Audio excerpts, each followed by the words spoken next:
হরে কৃষ্ণা। আবার আমরা চলে এলাম একটা নতুন রেসিপি নিয়ে। আজকের রেসিপিটা তৈরি হবে বেতো শাক দিয়ে। আপনারা দেখতে থাকুন। আমি বেতো শাক রান্না করব। এজন্য এই শাকগুলোকে আমি আগেই ধুয়ে পরিষ্কার করে কেটে নিয়েছি। তার সাথে আলু আর বেগুন দেব, এগুলোকে ধুয়ে সুন্দর করে কেটে নিয়েছি। আর সোমবারে দেব শুকনো লঙ্কা, কালো জিরে, কাঁচা লঙ্কা।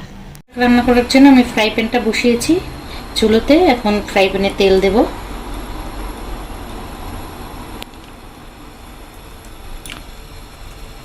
পরিমাণ মতো তেল দিয়ে নিয়েছি। তেলটা গরম হলে হয়ে গেছে, আমি এর ভিতরে শুকনো লঙ্কা দিয়ে দিয়েছি। শুকনো লঙ্কাটা একটু লাল লাল হয়ে গেলে তারপর আমি কালো জিরা দিয়ে দেব। এখন এর মধ্যে কালো জিরে দিয়ে দিলাম।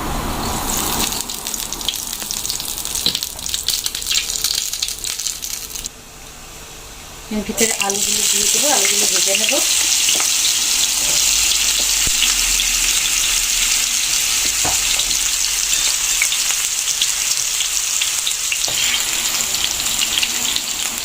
আলু হালকা ভেজে নিয়েছি, এখন এর মধ্যে বেগুনগুলোকে ভেজে নেব।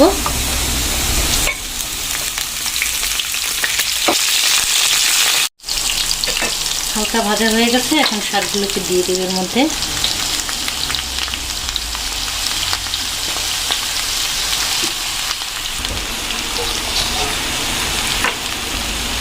এখন এর মধ্যে লবণ দিয়ে দেব, আধা চামচ হলুদ দেব,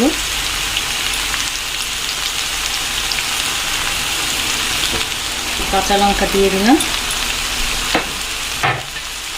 ঢাকনা দিয়ে ঢেকে দেব। এখন ঢাকনা উঠিয়ে দেখব কতটুকু হয়েছে।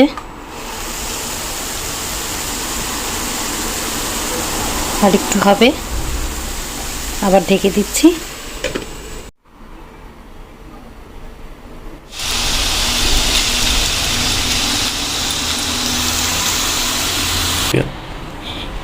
তৈরি হয়ে গেল বেগুন আলু দিয়ে বেতো শাক রান্না।